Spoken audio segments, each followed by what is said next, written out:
Today we're going to look at joint ventures. Joint ventures are when two companies work together on a particular project, but ownership stays separate. Quite often when a company takes over another company through external growth, isn't as successful as they'd hoped. So for example, they may have thought there's going to be lots of cost savings, but that doesn't occur. There may be cultural differences. If say a German company merges together with an American company, the cultural differences being how people maybe approach their work.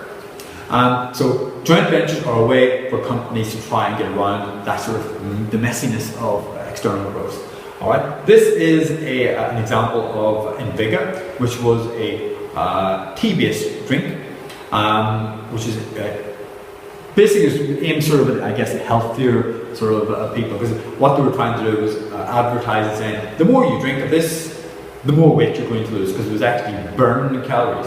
Now, Coca-Cola was in charge of marketing the drink, so what that means is they were in charge of getting into vending machines, say doing the advertising, and Nestle were in charge of making the drink. Nevertheless, this drink was a failure.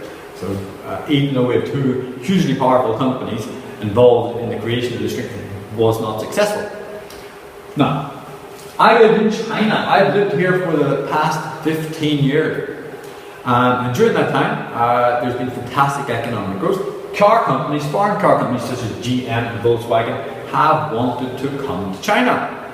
Now, the Chinese government has generally said to car companies, if you want to come to China and sell your cars here or make your cars here, you have to go and work with a local company. So GM works with SAIC. Volkswagen also works with SAIC. Obviously what happens then is the foreign company gets access to China, because there's 1.3 billion people who live here. And obviously they can learn from the Chinese company, because the Chinese company probably has a greater understanding of the local consumer.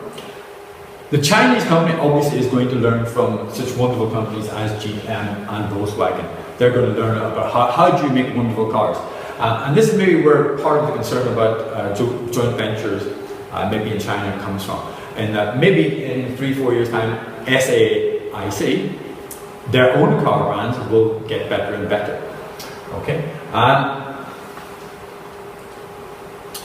Now, this is taken from Smart Shanghai. I found this a couple of days ago. And this has to do with joint ventures in the food and beverage industry. And this chap, Apoti, he's a lawyer who helps people set up food and beverage businesses. And this is what he says about joint ventures through the food and beverage. He says, partners often have different goals and motivations and ideas about running the business that don't emerge until they're actually running the business.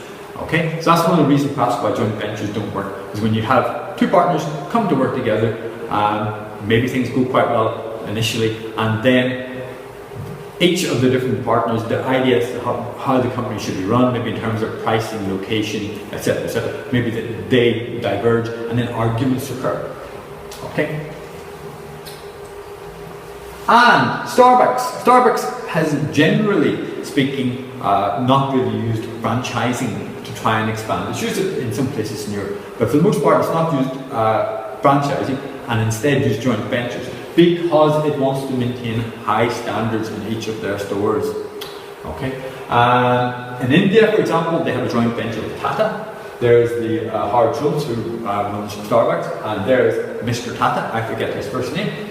In East China, Starbucks has recently bought out its joint venture partner and paid $1.3 billion to have full ownership of the 1,300 restaurants which they ran. Okay. One more slide. Strategic alliances. Strategic alliances are a little bit similar to joint ventures. Only the big difference I think, is that they don't actually produce anything together. But what happens is the two companies kind of complement each other. Okay, so the example I've got here is Sherpas in Shanghai, food delivery. So if I send an email to Sherpas or telephone them and say, I want food delivered from Blue Frog restaurant, Sherpas will order the food for me and then deliver it to where I live. Obviously the ownership stays separate. The Blue Frog restaurant benefits because they get increased sales. They don't have to have their own food delivery service, so that's A, they sell more stuff, B, they aren't having to spend more money. And Sherpas obviously benefits because I have to pay a little fee each time food is delivered to me. Alright, so both of those companies win, but ownership stays separate. So that's joint ventures and strategic alliances.